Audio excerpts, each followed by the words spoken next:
तो hello guys, welcome to the Saurabh Bhai channel. तो first of all हम बात करते हैं भाई अक्षरा सिंह के बारे में। उन्होंने भोजपुरी का लेवल भाई कितना ऊपर उठा दिया, आप लोग नहीं जानते हो।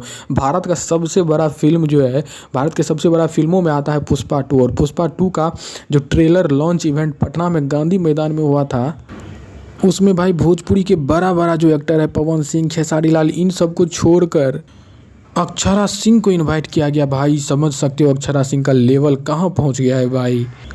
समझ सकते हो अल्लू अर्जुन की मूवी प्रचार करने के लिए, बॉलीवुड का बड़ा फिल्म का प्रचार करने के लिए हमारी अक्षरा सिंह को भाई स्टेज पे बुलाया गया। क्या एकदम रिकॉर्ड बनाया भाई।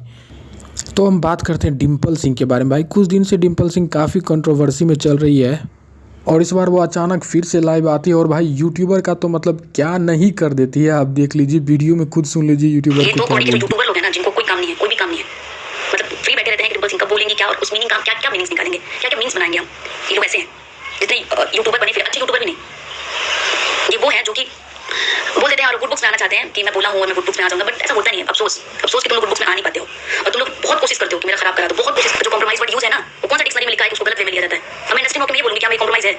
मैं खुद लड़कियों को किसी लड़की को बोलूंगी कॉम्प्रोमाइज मतलब होता है ना, कोई भी होता है जो डायरेक्टर होगा, जो प्रोड्यूसर होगा, उसके पास बैठना तुम लोग बताएगा वो कि जब आते हैं ना सेट पे फिल्म के, तो कोई बोलता है कि मैडम कॉम्प्रोमाइज कर लीजिए ना इस बार, देखना इतने में कॉम्प्रोमाइज कर लो। बहुत नॉर्मल वर्ड है जिसको सेटलमेंट बोलते हैं, डील बोलते हैं। बहुत सारी मीनिंग्स है इसके, कहीं नहीं लिखा है कि गलत होता है, इसका वर्ड मतलब गलत होता है। कोई बोलता है यार महाराज आप लोग इतनी पुरानी हो कॉम्प्रोमाइज नहीं करती, नहीं लड़कियां आती हैं कर लेती हैं, काम कर लेती हैं, चीजें कर लेती हैं, आप बैठी रह जाती हैं क्योंकि आप लोग अंदर ईगो आ जाता है कभी कभी, तो कैसी बातें करने लगते हैं। तो वो मीनिंग्स था मेरा, गलत मीनिंग्स नहीं था। तो तुम लोग निकाल रहे हो मीनिंग्स, वो गलत निकाल रहे हो। और एक बात, जो टीम की बात है ना, इसका टीम और ये, तो मैं कोई बीजेपी और आरजेडी मुझे नहीं चुनना है कि मैं बीजेपी की हूं तो आरजेडी में नहीं जा सकती, आरजेडी हूं तो बीजेपी में नहीं जा सकती। तो जिसको नोटिस भी नहीं करना होगा ना बात, वो भी नोटिस कर लेगा। क्योंकि तुम लोग को मीम्स बनाना होता है, तुम लोग को अपना यूट्यूब चलाना होता है, तुम लोग को व्यूज चाहिए, तुम लोग नहीं चलाओगे व्यूज, तुम लोग नहीं अगर ये सब बनाओगे, तुम लोग रोटी दाल कैसे चलेगा, खाना कैसे खा पाओगे। क्योंकि नल्ले बैठे हो, काम तो कुछ नहीं तुम लोगों के पास, काम तो ये टैलेंट तुम लोगों के अंदर कुछ नहीं है, यही काम तुम्हारे। अगर तुम लोग ये नहीं करोगे तो तुम्हारा घर का खाना कैसे चलेगा, तुम्हारा खाना कैसे चलेगा।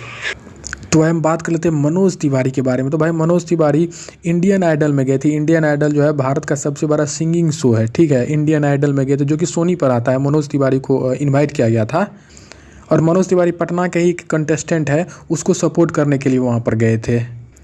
उसमें मनोज तिवारी ने बादशाह के सामने, श्रेया घोषाल जैसे बड़े सिंगर के सामने और इतने बड़े शो में उन्होंने ये जिया हो बिहार के लाला एकदम मस्त गाना गाए एकदम भाई। काफ़ी मज़ा किया उन्होंने इस शो में। इस पर आपको क्या कहना है हमें कमेंट में ज़रूर बताइएगा। फ़िलहाल आज के लिए इतना ही, थैंक यू।